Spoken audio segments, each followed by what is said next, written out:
Inigo Martinez will leave Barcelona as free agent to join Al Nassr. I mean, that was a very surprising transfer. I heard that and I was like, what?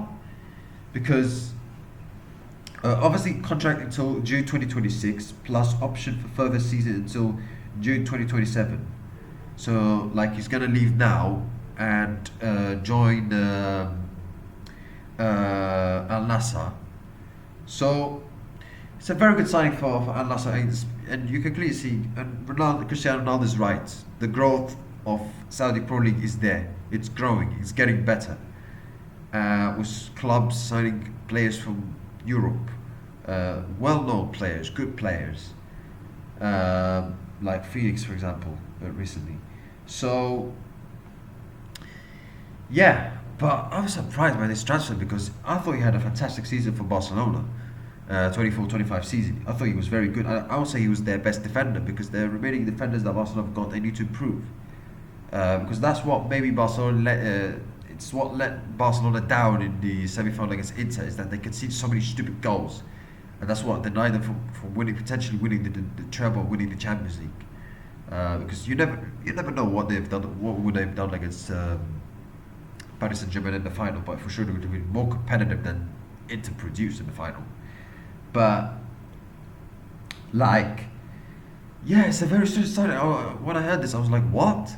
He had a great season for Barcelona, and I don't know, I don't get why Barcelona let him go to join Al Nassr. Yeah, maybe, well, maybe it's because of the money. Of course, Saudi Pro League provides you money, and there's no other option. Um, Even though Cristiano Ronaldo is right to some extent, saying the Saudi Pro League is growing, but at the same time, like he's going there for the money, that's for sure. And why would he do that? Like he's had a great season for Barcelona, and he's how old is he? I want to know how old is he? Inigo Martinez. I would love to know how old is he because how old is Inigo Martinez? Because he had a great season for Barcelona. I don't know why. 34. Okay, I understand. But he doesn't look that old to me. He looks like a guy that like is 27, 28, but 34. No, okay, I understand. But I think if even if 34, I think Barcelona should have given him one more year because especially he had a good season for Barcelona. I think maybe Barcelona should have given him one more year or put him as a bench and bring a good upcoming good defender. But to let him go, yeah, I don't know. It's a bit of a risk in my opinion, but he's getting goals, so I kind of understand. Um, Ballon d'Or, all 30 nominees for this year's men's Ballon d'Or have officially been confirmed. Bellingham, Ousmane Dembele, Donnarumma, Desire Doué, De Vries, etc., etc., etc. I'm not going to read all of the names, but yeah, like, yeah, I don't care about the much Ballon d'Or to be honest, because you can be the best player in the world but not win it. The individual awards don't mean anything nowadays. Ballon d'Or don't mean much nowadays. If I'm being very honest. Like Haaland deserved to win the Ballon d'Or 2023, didn't win it. My opinion, Vinicius should have deserved more than Rodri to win last year's Ballon d'Or, didn't win it. Yeah, I mean, it's as a value, the award has lost its value. It's lost its respect in the last couple of years. That's for sure. But the nominees have been released, and yeah, I don't know why Vinicius Junior is there because he's not had a good season at all. So I don't know why he's there. Uh, but that's why they only put players who are big names, even though they don't have great seasons. I bet they put Messi. They put Messi or something. No, they didn't put Messi. Sorry. I'm trolling, but because that's what they do. They troll most of the times. Scott McTominay is actually in the nominees, and he's had a great season for Napoli. So maybe to some extent he deserves it. But yeah. But yeah, I don't have much to say about it because I don't really care about the Ballon d'Or really.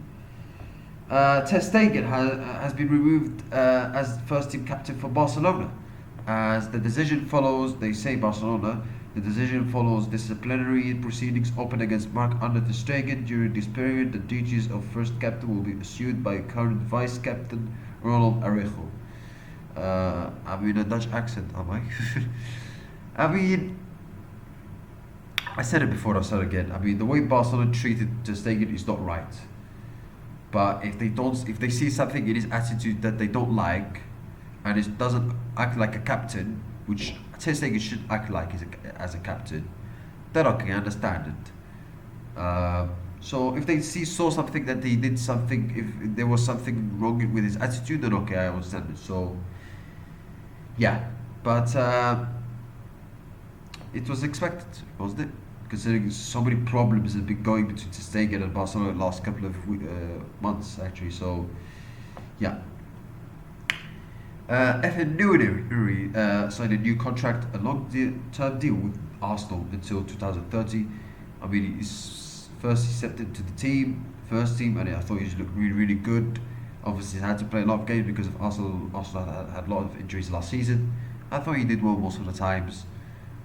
Maybe Arsenal relied on him too much at times, but I thought he's been very, very good whenever he's played. So I think it's the right decision for Arsenal to give him a long-term contract. Now let's move on to the preview for the Community Shield between Crystal Palace and Liverpool. Crystal Palace, who they haven't made many signings, obviously because of PSR restrictions, of course. And I've had people say this: do the people who make PSR rules, etc. Do they do it to protect the big six clubs and to stop from other teams competing with the big six? Do they do that? Listen, you know me that I don't like to get involved in this kind of conspiracy theories, but maybe, because Aston Villa, they have now PSR problems, but however they've managed to keep their best players, even though they haven't made many big signings. Newcastle faced a similar problem last year. I think also, now Crystal Palace, and we all thought Man United we're gonna have PSR problems this summer transfer window, but they're signing players still. So maybe they're trying to protect their big six, maybe, but maybe. But I'm not gonna say yes or no because you know me that I don't like to get involved in this kind of conspiracy theories, but maybe they do it, maybe. Who knows? Because we all thought Manchester United were going to have PSR problems considering how poor they were last season, and yet they're still signing some players. Yeah, United's still a big club worldwide. But we all thought they had no money and it was going to be difficult for them to spend money on players and signing players, but they still sign players. So yeah. So yeah. But yeah, Crystal Palace they haven't spent much in the transfer window. So has Fulham, to be fair, because Fulham also haven't the team with the less spent in the Premier League. So, but Crystal Palace is in the group that when they haven't spent much in the transfer window. But they've managed to keep some good players like Dean Henderson, Mark Gui, and they still managed to keep Glasner. They still managed to keep Eberechi Eze for now, even though there's still talks that he might go to Arsenal. So I think Crystal Palace have a decent transfer window. And obviously they've had some troubles with being demoted to the Europa Conference League, which was very unfair. However, the CAS will be hearing and the decision will be decided on Monday whether they're going to overturn that case or not, to play the Europa League or not. So on Monday. So yeah, it's been a difficult transfer window of Crystal Palace, but they have also managed to keep some of their good players. They've still managed to keep Glasner, and they're going to play European football still, no matter which competition they're going to play. So I think Crystal Palace have done okay in some ways. So despite it's been very difficult for them, that's for sure. Liverpool, obviously they had a very busy transfer window, signing players, obviously Ekiteke, Wirtz, Frimpong, and they should sign Alexander Isak. They've sold some players as well, the likes of Luis Diaz, Darwin Núñez to Al Hilal. So, and they've got, and obviously they've, unfortunately had the passing of Diego Jota. They've also sold Trent Alexander-Arnold for free. So they've had very busy transfer window. It's been a difficult summer, I'm pretty sure, for most of the Liverpool squad and the players and the manager. On a lot of what they had to deal with to some extent. Um, so but at the same time, the Liverpool, they look at the way the Arne Slot is talking press conference. He looks confident. He say that he wants to win the first trophy. Yes, okay, Community Shield, it doesn't count as a big trophy, but it's still a trophy to start off with the season, to start with a boost, with a confidence. Um, so Liverpool should win, but we also say the same thing for Manchester City against Crystal Palace in the final. So the FA Cup. So you never know.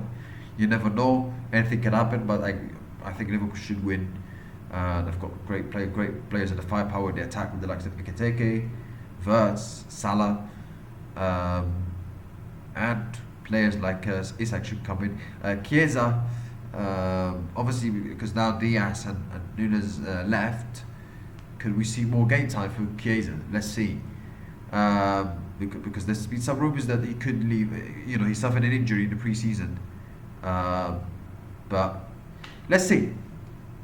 But my prediction, I expect Liverpool to win comfortably. Not comfortably, but I expect them to win. I expect them to win, and obviously because I consensus that Arne Slot and his players will be motivated to win, because obviously Arne Slot said in I think one of the press conferences after pre-season game, he said that the last time I left Wembley was when Newcastle won a trophy. So we want to when we leave Wembley again after Sunday, we want to be the team that we winning the trophy, not the other team. So you can clearly see Arne Slot was still annoyed about losing that final to Newcastle months ago. So he'll be hoping to let's say not revenge, but like a kind of redemption thing for Liverpool to win this time in Wembley. Like I said, Liverpool should win, but who knows? Anything can happen. My prediction, I'm going for a 2-0 win for the Premier League champions. So that's my prediction. That's it, guys. Thank you. I wish you have a very, very nice day. See you next time, and I will see you. I should make a video on Monday, and I wish you have a nice day. Bye.